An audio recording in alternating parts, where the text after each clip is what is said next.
Well, it is Thursday, the 11th of January. New content has dropped for Pokémon Scarlet and Violet, which means this may or may not be the final stream. We shall see. And for the final stream in this stream, I decided that I wanted to get a little bit of a special party thrown together here. So let's have there be lag as we switch on over. We're going to be 3D printing something on the side here too, assuming that filament is properly coming out there, but here's hoping. This is the party setup here. And hello, Mortis and Justine. I hope things are going well today. And I mean, hopefully the next Pokemon Presents is just like Mystery Dungeon news or something like that. But if this is going to end up as the culmination of the Scarlet and Violet playthrough, I figured the party should kind of be the culmination of the Pokemon stuff on this channel. So, we have Vivian from Pokémon Scarlet and Violet, we have Torrent from Pokémon Legends Arceus, we have Soleil from Pokémon Brilliant Diamond Shining Pearl, now that I know how to pronounce that name, apparently. We have Gladier from Pokémon Sword and Shield, and we even have one of the party members from the Pokémon Let's Go playthrough. None of my Pokémon had names there, so I needed to give Alolan Executor here a name, which I decided it would be Raimu, which is the, apparently that's how you say lime in Japanese, and it's like, oh, that's kind of like my lime trees, my citrus trees that I started that got me into gardening, so that's rather fitting. So I kind of wanted to bring in our Let's Go candidate of Raimu for that reason. Plus, it's also really funny just to see Alolan Executor be shooting up, like, tucked behind the game. I could have absolutely put in, like, my most powerful party member that I could have brought in from the Let's Go playthrough is probably Charizard, but, this is funnier. And then finally, Raoul is the one from before even starting the channel at all, is the one that I've had for a little bit longer. I could have had someone in here from Pokemon Platinum as well, and then I'd have, like, one Pokemon per, like, full playthrough that we've done around here that actually is transferable. Would Colosseum be transferable? I don't know. Like, I probably could have done the Platinum ones if I really wanted to, with, like, transferring my save data. Like, we played on Desmond, we played on a Nintendo DS emulator for Platinum because it was a lot more convenient, and I don't have a DS capture card. I could have transferred that save data over to my custom firmware 3DS if I wanted to transfer from Gen 4 to Gen 5. I'm fairly certain I would need 2 DSs, and, my other 3DS is being lent to my cousin's kiddos right now. And I'm fairly certain my DS Lite still works, but the A button kinda is very iffy and it hasn't been charged for a long time. I haven't tried in years. And then I would have to transfer to bank, and then I would have to transfer to home, and I was like, I might not try that. Besides, a lot of my party of Brilliant Diamond Shining Pearl was the same as my Platinum party anyway. Like with Aegis and, or Malos, I believe. Aegis was the Legends Arceus name for our Torterra. Malos in Platinum and in Brilliant Diamond Shining Pearl, and Lynn, stuff like that. So we had some recurring characters there. I think if I did transfer over one of the Platinum playthrough Pokemon, it probably would be Voltgeist, the tactical refrigerator. That would be pretty funny. But but I don't mind having Raoul here in the final slot. So that's what's going on with the party here, and kind of like a culmination of a lot of the Pokemon stuff on this channel, minus Platinum. Use your imagination for the tactical refrigerator, I guess. Also, there might be some that recognize some of the characters here from the channel over the years. I bet you there's probably very few that would recognize the Alolan Executor from the Let's Go playthrough, because there's probably very few who saw that playthrough, and that's probably a good thing. The channel quality was not great back then. That was the first ever full Pokemon playthrough I did on this channel. Was oh my goodness, that is a whole lot of Combi. That's the first ever full Pokemon playthrough done here, was Let's Go Eevee. And I would have gladly transferred my Eevee if I could, but I can't. Which I assume is going to be the same situation for this later. Oh yeah, I forgot I had my glasses! I completely forgot about that. This is my look now. But yeah, because L and R are pronounced the same in Japanese. Oh, interesting. So that would be, correct pronunciation would be Laimu? Or something like that? I don't know. Miss the DS Lite, you're snapped in half, and you have no idea why. That's sad there. I have no idea why my A button stopped working all that well. Your DS circle pad cover is falling apart, yeah. Just a little bit of time, and that'll do them in sometimes. So, yeah, this is our party here. I transferred a lot of Pokemon from my old games where I could. So, yeah, this is my Pokemon Let's Go party. So I gave some names to some, and I was like, what's a cool fiery name? What's a cool fiery tome and Fire Emblem? And it's like, oh, Ragnarok's one of the most powerful fire tomes. That's another Fire Emblem reference right there. I only started recently playing Assassin's Creed Odyssey, but I was like, hey, how about we name the Vaporeon from that playthrough Adrestia, because that's the name of the ship from Assassin's Creed Odyssey, and I thought that was kind of neat. I was like, what's a cool word for beginnings? How about Provenance? Is filament actually coming out of that? My printer does not look like it's actually printing anything. That is a, if I switch over to this for a hot second. Yeah, that is a, that's a problem. I'm trying to 3D print another one of these, but in a loose fit version. The problem with this one is it was designed to friction fit together, and it friction fit so dang tight that I was literally breaking parts trying to assemble it together. So you can see bits where it's like, the blade is literally cracked in there. Oh, let's not break it anymore. And I was originally going to send this to that Nishara nerd, the one that named Diglett Senpai for this playthrough. But I was thinking, how about I just 3D print one of the loose tolerance versions and just make one from scratch, and then maybe this one will just stay decoration here or something like that. Lag as it switches back and it loads all the images. I'm dragging back over this again. So it's trying to 3D print a crossguard, and I don't think it's doing anything. Is what it kind of looks like, which is weird because it was working earlier. So we're immediately off to technical difficulties, so forgive this. Enjoy the box right now. Stop. Stop. Why is no filament coming out? Stop. What is happening here? Maybe there will be no 3D print cam this stream. After all. Unload filament. I was literally testing this right before starting the stream to make sure that we could have a 3D print cam, and all of a sudden it's not working. I'd love to see it. Unload filament. Whoa! I don't know if my mic picks that up. Let's see here. If I put through some cleaning filament here, by running this in load, it? I don't know how much of my speech is being picked up here. Hey, I do see stuff coming out the bottom.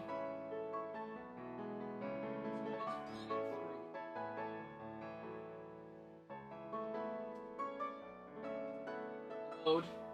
I am gonna have to cancel this print. So cancel.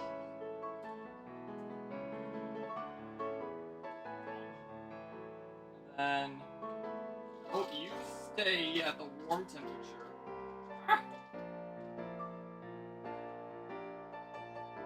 Okay. Purple.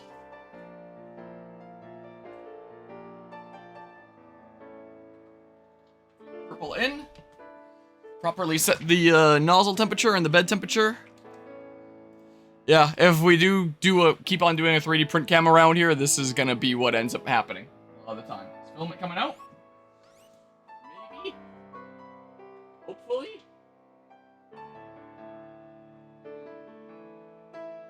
Oh. It says the print temp of this should be a little bit... The print temp of this filament, it says should be a little bit higher than the standard for this type. So... if I increase the temperature from 210 to 220... if this epilogue doesn't have Arvin hate you since you're the reason his life sucked, not gonna be surprised, but it goes to show that the Gen 9 protagonist might be evil. You know, I don't want to make any promises about a video essay on the DLC here, but I have been thinking about it a bit, and I kind of want to talk about the story at least. Things like the gameplay is like, the quality's basically the same. There's cool double battles in the second DLC, but the quality's basically the same. And all that. But the story is kind of intriguing. And, so I did start getting to work on a video essay script on the story, if it ever gets made into a video, if I ever have the time. This semester is gonna be super busy. So again, no promises, but, I think I've decided that Kieran's, like, one of my favorite mainline Pokemon game characters, because he's actually really fascinating. And one of the things, as I was analyzing the story, was, yeah, the Gen 9 protagonist is kind of an awful human being, especially considering when we give that book to the professor and essentially enable the whole plot to happen, either in our timeline or another timeline, fully knowing what the professor's going to do, and we just go ahead and do it. So, you know, let's see here, it's at 220 degrees Celsius now, so Load filament again.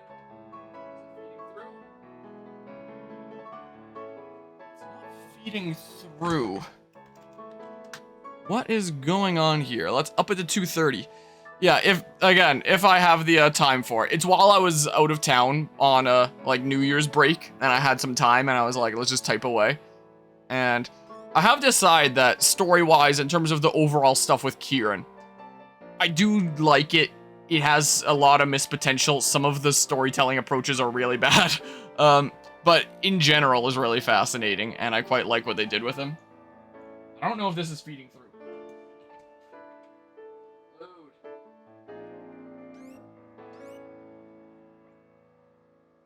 My purple filament is not feeding.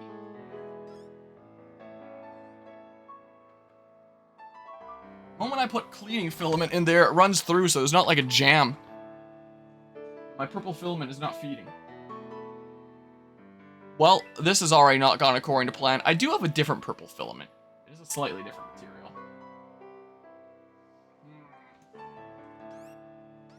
When I cut this into parts, I might just have to cut a whole lot of this out, because I'm sure that this is probably really boring here. Oh, man. Let's see. Load. Yeah, it's not properly melting it.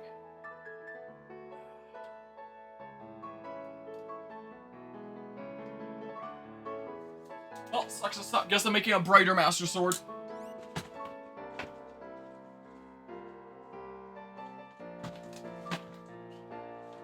Let's see here. Rather than that dark purple, this is my other one. It's a pretty bright purple, but whatever. Let's see here. Let's run this in. Load filament. But it's a different material, which means I actually need to go into my 3D printing software and generate new instructions with that material. So, sucks to suck. Crossguard side 1. This is going to be in PETG filament. I set the color as purple. Doesn't matter why I set the color as. It's just an easy way for me to organize things. And then I'm going to send these instructions to printer. Master Sword, Crossguard. Wow. Like this. Then I'm going to up the temperature to 240. Whoa. Not mistype that. Also missed potential, but the concept of a rival slowly hating you is there. Man, can you have a transparent, almost acrylic 3D print stuff? Acrylic? Transparent? I can do transparent prints. Semi-transparent. Like, with how many layers they are, that'll slowly take away its transparency. But yeah, I have transparent filament. Here. I use it for stuff like gardening supplies if I need to make like a little miniature greenhouse so that light can get through it into the plants that are on the other side. So if you want to make something that light goes through, then you use this kind of stuff. Oh. Let's go ahead and put that back here. Alright, let's say give it a go. Cools pretty fast, so it's fine to touch with the fingers. And hopefully that works. And hopefully we actually have a 3D print cam this stream. But honestly, I think that Kieran is more... A lot of people see him as just like a rival that hates you, or a rival that is like really rivaling with you, or just a little bit of a deranged lunatic. But as I took the time to really analyze him there, it made me think that he was basically... What he wanted to be was a Pokemon master himself. He wanted to be like the hero, where the hero, they get their starter Pokemon, they go out on an adventure, they save the day, everyone loves them, they get fame, recognition, they get lots of cool, unique Pokemon that want to follow them, like legendaries, and they become the very strongest, like no one ever was, to quote the anime there, and they're never losing any battles. So the three things that I kind of honed in on are the recognition, the cool-ass Pokemon, and the not losing any battles. We see that him not wanting to lose any battles with him pursuing being the champion and going a little bit crazy when he loses because he wants to be one of those heroes that always wins. The cool Pokemon we see with originally Ogerpon and then Terapagos. And then the recognition, we don't see quite as much, but we do see how he's a bit of a shy kid that seemingly wants to be making friends. Like, his grandparents thought it was so cool in Teal Mask when he actually got some friends, and he really liked the sound of friends to his ear. And when we beat him in the champion battle at the Indigo Disc at the Blueberry Academy, whatever the heck, and a lot of people are like, oh, he lost, let's go, and they kind of leave, and he's like, what? He's looking kind of shocked and stuff. So I feel like those are the three kinds of things that he wants that are all just handed on a silver platter to a Pokemon hero. And he feels like if he just puts his head down and really grinds it out, he'll get there. Well, I need to grab that. Give me that. Filament. Before it starts printing, I should get the stuff that comes out the bottom. That's what I should do. And now it'll clean off the rest on the front. And let's see what a brighter purple crossguard here looks like. So, anyway. Kieran very much has a main character syndrome. He figures like, hey, this is his story, he's the main character of his story, everything's gonna work out for him if he just puts in the time and effort. And this is a mentality that's reflected by a lot of people in real life. In the script that I was putting together, one of the examples that I used was content creation, like being a YouTuber. You ask a lot of young people nowadays what they want to be, like, full-time in the future, and a lot of people, like, one of the most popular job options, if not the most popular option, is like YouTuber slash influencer slash content creator. Like, it's a very highly desirable thing among like young people and kids. But when you look into how difficult it actually is to reach that, bring it to a point that it's sustainable as a full-time thing, your odds are really not exactly very great of bringing it to a point that it can be that kind of thing. And yet there's a lot of people that just figure like, oh, if I just put in the time, it'll happen. And there's people that will do things like quit their full-time jobs and then start streaming full-time, being like, if I just stay on this grind, it's gonna keep growing and I'll get there then full-time eventually. And then put themselves in like a financial rut where they've completely screwed themselves because it doesn't work out. And that's kind of what Kieran did by going like full focus in the, I'm gonna be the champion, I'm gonna get like really cool Pokemon that follow me, no one's gonna be able to defeat me in battles, all that stuff there, and just completely tunnel visioning that. Though, the downside to that was him kind of losing some of those close personal connections and people wanting to see him actually be happy, like, with Drayton expressing, like, kinda wish that he'd be back to his old self that everyone, like, used to really vibe with, but now he's just completely focused on that, doesn't seem all that happy with that. Yeah, very much, that EXP kind of mindset, and because of this main character syndrome, people that do this kind of thing where they'll go streaming full-time, just expecting that if they do it for long enough, they'll be able to eventually go full-time. Where's that Fido going? Okay, bye! Oh, and they're popping in. Wait, hold on. Oh! It's gone! The random wild Fido just went around the corner and vanished. What the heck was I even talking about anymore? Anyway, a lot of the people that do go into that kind of thing, that'll do things like quit their jobs, start streaming full-time, oftentimes do know the odds and how difficult it is, like what a small chance it really is for things to work out. But will do it anyway, because of this main character syndrome, where it's like, oh, it's me, it'll work out. I'm the main character here, this is all gonna work out, I believe, and it's gonna be great. It doesn't. And that's kind of what happened with Kieran. And whenever he gets frustrated in those kinds of situations, he either blames the world around him or himself.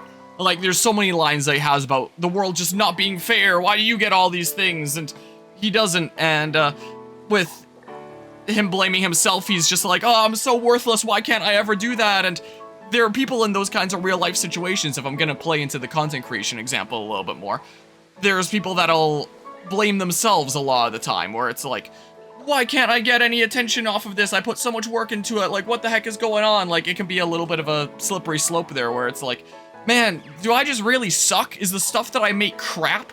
And, I mean, I've seen that kind of thing with my video essays, where it's like, I do something on Pokemon, and that gets a lot of views, or Roller Coaster Tycoon, I guess, but pretty much every other video essay I've ever done is like the tiniest little smidge in comparison, and it can be really easy to go down, for a lot of people to go down that slippery slope that Kieran has, where it's like, man, I just suck, like what the heck?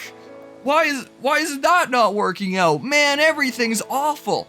And in that way, I thought that Kieran was really, really fascinating. In the bit with the Teal mask, I talk about how he kind of wants to set himself up for the hero's journey for the inciting event, where what he wants is to set out on one of these journeys to be the very best, along with his friend Ogrepon is what he wants. Like, he's the shy kid that doesn't chat with all these people, but he relates to the ogre and stuff, and he's like, man, the ogre's super cool, and I relate to the ogre in this way. I'm gonna do everything I can to defend the ogre. Also, I tinkered around with some audio levels recently, so the audio is a little bit different this stream, and if I start peaking, let me know.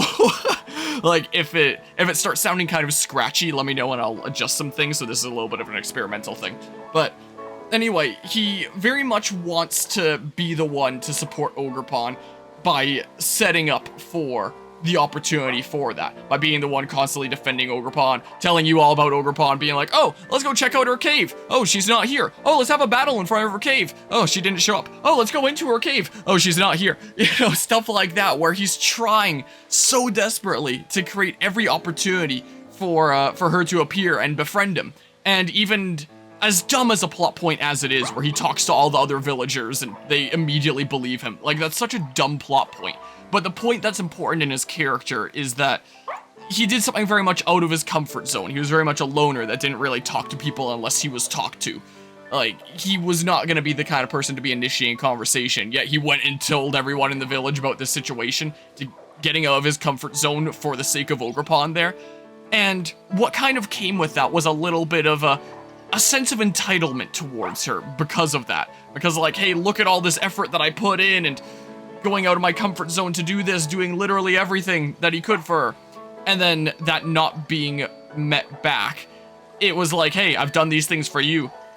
Therefore, the world should feel obligated for her to return those acts to me. I don't know how the best way to phrase it is. And there's some people in real life that have those kinds of unhealthy mindsets towards just relationships in general as well. Like, hey, I showed this person some form of kindness. They should be obligated to show the same towards me. They should be obligated to like me. And that's not exactly how it works. So he comes with a little bit of an entitlement towards others and a little bit of an entitlement towards the world, expecting, hey, I've put in this effort. The world should give me this back in return. And finding out time and time again that that's not how it works, and blaming either the world for its unfairness or himself. And in that way, I thought that he was probably one of the most genuine kind of characters in the, in all of Pokemon mainline stuff.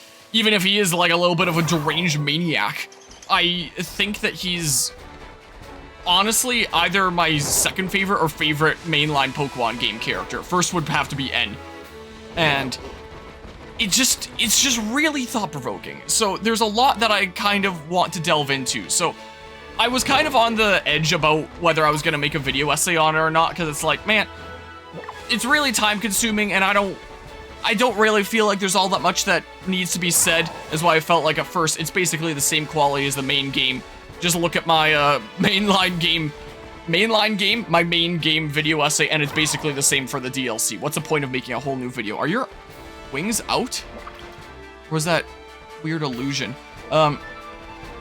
So it's like, if I made a DLC video essay, it would obviously just be for the sake of garnering views, since my other video essays don't really do that quite as much. Even if the content isn't anything all that worthwhile or meaningful. I saw that. I don't care, though. But now, after really thinking about this story, it's like, okay, there are actually some things that I would like to say about this. And there would be a lot more positives than in the main game video essay. I think there'd probably still be more negatives than positives, but definitely a lot more positives. And the most thought-provoking Pokemon story since Black and White. My hands are not remotely on the thingamabob. But yeah, let's see here. But yeah, everyone on Twitter or X are making memes and clowning on Kieran because he lost the battle. And nobody is, like, analyzing what an awesome character he is. It's weird because Scarlet and Violet are incredibly bad, but the good parts are extremely good. Yeah, I'd say that definitely my favorite part about Scarlet and Violet now is just Kieran. And man, why the epilogue requires you to complete Ace Attorney. Oh, gosh dang it. That's how fried my brain is. Yes, the epilogue requires you to complete Ace Attorney, the whole trilogy. Give Bandai Namco some money and experience actual really good games. If you want a better game to play than this, go play Ace Attorney. I don't know why my brain is malfunctioning. I heard that apparently you need to access Mystery Gift to get a mythical Pecha berry to, I don't know how to. Poke Portal? Mystery Gift. But yeah, Scarlet and Violet is the definition of no middle ground. The good is really good, the bad is really bad. There's no mediocrity to be had in this game. If anyone ever says this game is mid, they are so wrong. On so many levels. Mythical Pecha berry feels like a shit post. Yeah, I saw that posted online earlier today. And they were posting about getting a mythical Pecha berry. And I was like, there's no way this is real. It's real. What the heck is this? Oh, mythical Pecha berry gift. Receiving your gift. Oh, that also reminded me of something else that I was gonna show what was in my boxes there before I got too carried away here. Wow. I got... Come on! You got a mythical Pecha berry. Wow. Now I can cure poison one time. It's almost like one of the pre-order bonuses for Brilliant Diamond Shining Pearl, if anyone remembers that. I think it was cure poison, what, like 5 times? Or was it 10 times? There was one that gave you like 10 antidotes. I think that was the Best Buy one. And then, was it the Amazon one? Or maybe I'm switching it up with the Best Buy one in my head. One was Amazon, one was Best Buy. One gave you like one of each kind of berry. So it was like you could cure poison once. So it's like this again. That has nothing to do with the Loyal 3 plot, sadly. I've heard that it takes place on Kitakami, so I guess a lot of people thought that it would kind of play into that. Also, one thing that I want to mention, my newly imported Pokemon here, they had their moves kind of taken off, so I needed to remember some moves for things that seemed kind of fitting there. Oh yeah, and I guess I can go into my TMs. Like, I don't want Scary Face. I can go into my TMs and see if there's something good, I suppose. That's nothing new there. You're our new Reflector, I guess. And then I just switched around some moves here from the way that we had it before. In terms of my boxes here, yeah, so these were my Dudos from Let's Go. This is my Pokeball Plus Mew right here that I shelled out, what, like, I don't remember how much a Pokeball Plus cost, however much it costed, and named it Providence. Maybe I'll rename these guys at some point. That's my Beast Ball Charizard from the Sword and Shield playthrough, which is kind of neato. I don't know if I need to transfer them back to Sword and Shield to give them names, but yeah, there's some of my other Sword and Shield mons, the actually transferable ones. I couldn't transfer my Boltund or anything like that because Game Freak wants you to buy more services and more games, so that wouldn't be possible there. Here's a BDSP. There's Malos, there's Lyn, there's Kenway. I'm pretty sure this is the shiny Kenway from Legends Arceus. Yeah, my first ever full-on shiny there. Even though, like, right out in the open, but still, I thought that was pretty neat. Yeah, so there was Kenway from the BDSP playthrough, and then there's the shiny Kenway that I got later. Where did the BDSP Mew come from again? I don't even remember. We got a Mew for something. I think it was the early buying bonus. I don't even remember. And then here was Lindis from Legends Arceus. The Legends Arceus stuff kind of reaches up this way. Torrent, which would be in this slot, is in the party here. There's Rapide, there's Aegis, there's Sonder, there's Sly, there's Lana, Kenway, and Lindis. Here's our joke party that I'm keeping around because it's silly. And then I found my Smeargle. The super crazy Pokemon catching Smeargle that I trained up to be as great as it could in all the stats there. It was going to have a False Swipe, Soak. I believe it was Thunder Wave. Yeah, it was Thunder Wave. No, it was Spore, is what it was. Yeah, it was False Swipe, Spore, Soak, and Heal Block. And I looked at Pokemon Home, and when I went to transfer it, it said that Heal Block wouldn't transfer because Heal Block is not a move in Gen 9 anymore. So I couldn't have even used my Smeargle against Ho-Oh or anything there with Heal Blocking because Heal Block isn't a move in this game. But I was like, okay, well, I'll go in with False Swipe, I'll go in with Spore, I'll go in with with Soak, and that'll still be a really good Pokemon catching Smeargle.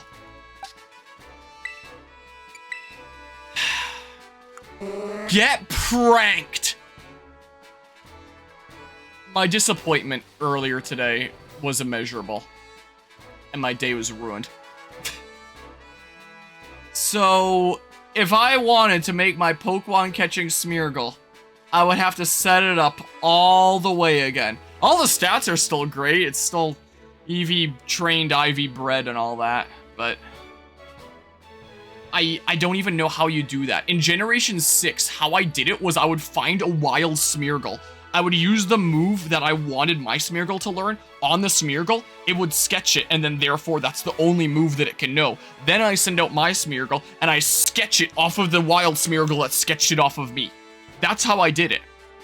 I don't know if there's wild Smeargles in this game. I don't know if I can even do that. So if I wanted to set up that Pokemon catching build again, I don't know that I even could. Or I probably could, it might just be like the biggest pain in the ass ever. So, yeah, there's that. Remember the BDSP early buying bonus? Remember showing the email Nintendo sent the code in the Discord? Special event will last unlimited, unlike the DS special events. Oh, interesting. DS special events were weird since the events were a game cartridge that did local connection stuff. Yeah, you had to go into your local GameStop and stuff. But I guess this is basically just additional DLC content since you needed to have completed the Indigo disc and all that. And hello, Hikari. Things are going pretty alrighty. Had a long day at university today. Things are finally cold here in Canada. It's... How cold does my watch say it is? Minus 34 Celsius outside is how cold my watch says it is right now. This is a really stupid cold week. So, I've been kind of miserable walking from class to class in the cold, but oh well. But yeah, and Pokemon putting moves into the content vault like it was Destiny 2 has you infuriated. Yeah. Smeargle's in Terrarium. Oh, so I can do that strategy? So I could set up this Smeargle? I don't know if I have the patience. But yeah, look at that.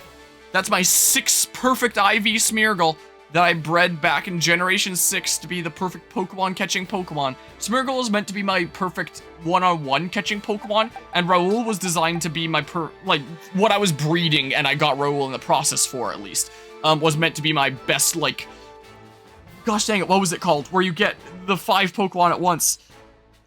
Not a mass outbreak. Gosh dang it, in Gen 6 they had this thing where you could, like, in auras, there was this 5 Pokemon that would appear at once. Raoul was meant to be my best at that because Raoul could learn 2 different, the Horde battles, yeah, that! Was meant to be my best at that because to grind that out, looking for shiny Pokemon and all that, because Decidueye could learn Leafage that would hit all of them, and I think that there was another one that hit all of them. I think it was just Leafage and False Swipe for just like a general shiny hunting Pokemon within the Hordes, back when I was actually shiny hunting in Pokemon way back when. And I was trying to get the best IVs, but I got a shiny Pokemon early, and I was like, oh, okay, well, it's not the best, but I'm sticking with this now, because it's shiny, and it's cool. And unexpected there. So, yeah, that was that. That was my Raoul and my Smeargle. The Smeargle doesn't have a name, and now the Smeargle has literally no moves, when it's my perfect Smeargle that I don't even remember how much time I spent in making this thing, but can't use it right now, so sucks to suck. I also took the time to, before we actually start the DLC stuff, so this whole first part is just going to be a whole bunch of, like, showing what I've done. I did the thing... I transferred my Pokemon from home. I guess I don't have them all. I guess that one's new. But transferring from home, I did it. And once again, I was reminded of the fact that if you, if you try to transfer a multi-selection of Pokemon home into your box in a specific game, if there's even a single Pokemon in that multi-selection that is not possible to have in that game, it doesn't let you move the multi-selection over at all. It just says there's a Pokemon in this selection that you can't transfer over, and it doesn't even let you transfer over the existing ones that are valid in that selection. And all my Pokemon in my living decks weren't in home. They were still in my copy of Pokemon Shield. And they were in such a weird order, because I guess I was going through, like, the Pokemon Shield Pokedex and being like, oh, I need this Pokemon, and then finding it in Pokemon Home and transferring that evolution line. Next in the Sword and Shield Dex, oh, I need this Pokemon, and going over and transferring that one from the specific place. So in my actual shield boxes, they were all over the place. So putting them all back in order again for my living dex took me 4 hours. I kid you not. But then, and I was gonna do the same thing with Scarlet and Violet. I was gonna go through, like, what's the specific Pokemon here that are possible to transfer over. Like, by going through the decks and seeing, like, oh, this evolution line? Find this evolution line, transfer it over. This evolution line next? Find it, transfer it over.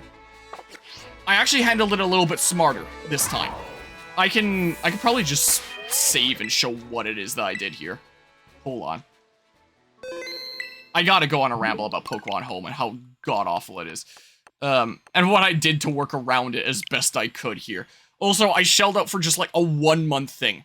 I got the single-month plan, which I didn't even realize existed, and I just immediately canceled the auto-renew. The auto-renew is on by default. I would bet you they probably make a lot of revenue and bank on making a lot of revenue off of people just forgetting to cancel their subscriptions. It's just one of those things where they hope that people will subscribe to them and then just forget that they subscribed and then they keep getting charged. Because auto-renew is on by default. And if you want to disable the auto-renew, you have to find it tucked away in like the lost levels of Nintendo Switch Online there. It's awful. But yeah, Ilka programming there. Ilka was watching Harmonia essay on BDSP and decided to mess with them. Yeah, maybe there. Maybe that's what's going on here. Do you want to connect with this game?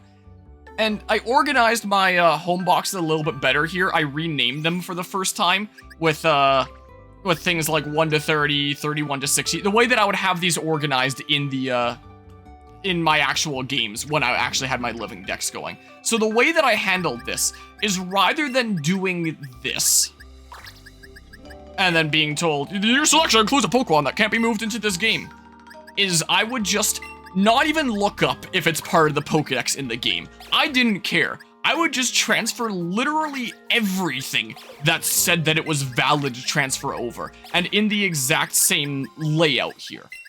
So I would do that. I would transfer everything that I could.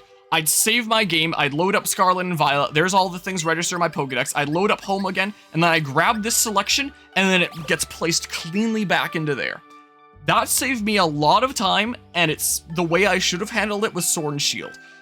Because the whole trying to find and sort out everyone again, oh my goodness, I never want to do that again. So that was what I did. So most of them are back in here again. I still have most of my living decks that I made back in like Gen 6. This is the case. I don't know why I've Metagross missing. I think that I was breeding it at one point in some game, and I have no idea where it is. So there's some very odd singular holes from time to time. What's before Probopass? Is that... Oh, that's... No, Weavile is here. I remember I left a Weavile in my party for BDSP after transferring everything else. So I don't know what's with some of these weird holes. Apparently the monkeys aren't allowed in like any of the Switch Pokemon games, which I find kind of funny. But yeah, so I have most Thingamabobs here. My Thingamabob is pretty filled. I don't know why And why is that the wrong spot? And this is like one of the Legends Arceus ones. I don't know what happened to the Goomy line, but I don't have it. I don't know what's after Deontay and why I don't have it. But whatever's before Volcanion. There are some Mythicals. I think Gen 7 is when I stopped caring about going to events and stuff like that, so there are some ones that I do have missing for my living decks there. And there was all the Gen 7 ones that I had. Yeah, I did not really care about events here much at all. This is just a shiny Zeraora. I did not get an earlier one. I don't know if I ever got Melmetal. I could at some point if I wanted to. Probably transfer it from Go. I don't play Go, but I know my mom does a whole lot, so she could probably give me a Melmetal if I really wanted one. And then I just tried to put things in the right order for Gen 8. I did not catch a lot of Gen 8 Pokemon because I did not care about the the Gen 8 decks. I stopped completing my living decks at that point, but I put in what I could and all that. So yeah, it's just at that point. So yeah, I have most of my living decks, and a lot of the ones of those later boxes are in here now. Because, yeah, so I transferred over what stuff I could.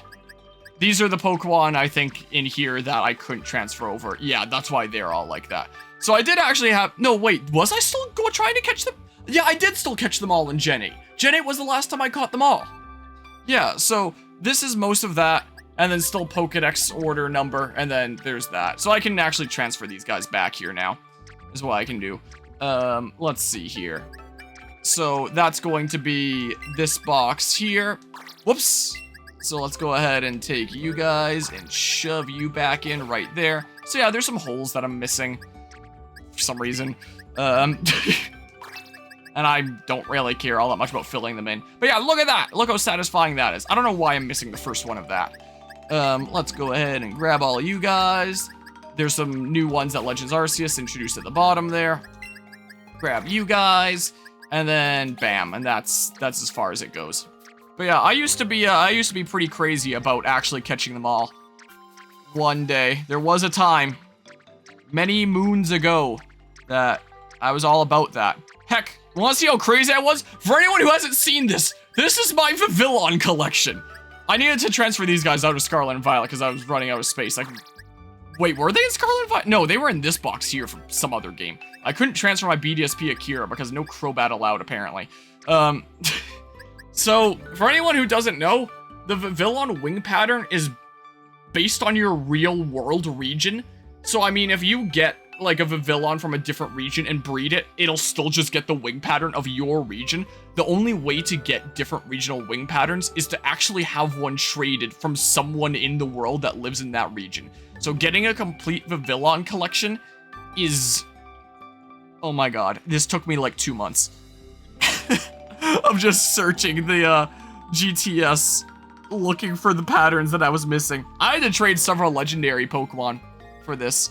I remember I had a hole from Moltres for a long time because I was crazy back when. This is how into Pokemon I was, into mainline Pokemon, because I wanted to be able to show off that I had a Vivillon collection. And my god. So they're from all over the place with all sorts of names. Most of them are just called Vivillon, but some of them have silly names like that, yeah. They can do it in Go events, but do you know if it's still on? Huh.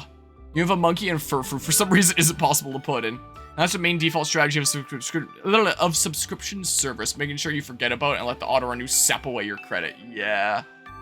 I thought you were crazy for doing an all items run in Demon Souls. Yeah. So, sometimes when I get comments on my video essays that are just like, oh, just a fake Pokemon fan, whatever that means. Literally just playing the games just to hate on them, doesn't really like Pokemon. May I present to you subject number 1, or whatever the heck. May I present to the court the following evidence.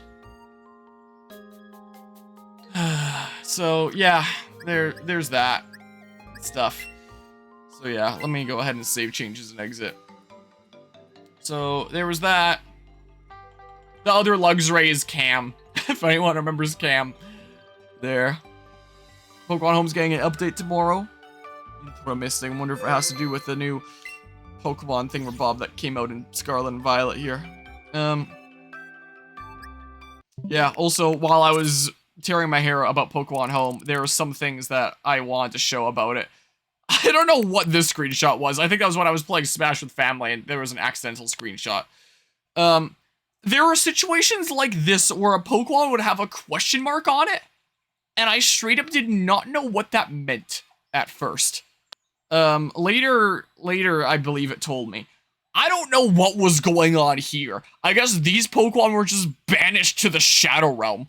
They just were not showing up. And then there was earlier today where it told me what the question mark icon was, for at least the context of Let's Go. Remember that if you move a Pokemon that was transferred from either Pokemon Let's Go Pikachu or Pokemon Let's Go Eevee to a different title, you will be unable to ever return to either of those two titles. So yeah, the Alolan Executor here, yeah, that's never going back. And I find that surprising. I'm fairly certain that's not the context of this Moltres though, if I recall. Like, this was not a transfer from Let's Go here as I was filling the living decks. I'm fairly certain. This was a little while back now. It was a couple weeks ago. But I'm fairly certain that wasn't the context. And it just had this question mark. And I think the notification that it had up was, the question mark means it's unsure if it'll be unable to transfer or not. I was like, what does that even mean? Wait, I didn't need to open this again. What am I doing? And yeah, I'm sure they did, but it's something that I would have forgotten. And now I kind of find surprising, and I kind of don't find surprising, and it's just, yeah. Yeah. So there's that. Anyone watching this on YouTube after the fact, I hope you enjoyed this first part of the new epilogue that's literally just talking. And not playing any of the video game. This was great. What a wonderful time this was. I'm going to get comfortable here again. Put a blanket over my legs. It's super cold out. Put my legs up on a beanbag chair here under the desk that I use as a leg rest. Just chill the heck out. Play this and then tell myself that I never have to play it again. Maybe I adjust my microphone to hear now. So yeah, that was everything that I put up with. What? Oh. But yeah. Was that a event going on? Don't know if I remember that going on. I haven't really followed events all that much, and I don't really care all that much about events in Pokemon anymore. My days of being all on top of that are behind me, I think. I got the Pecha Berry. I know the thing goes on in Kitakami, so like, I'll go there. The one trailer showed that shop, so I guess I'll go there and see what happens. Fly to this spot. Yes, please. Thank you. Anyway, Pokemon Home sucks. If that wasn't evident before. Alright, so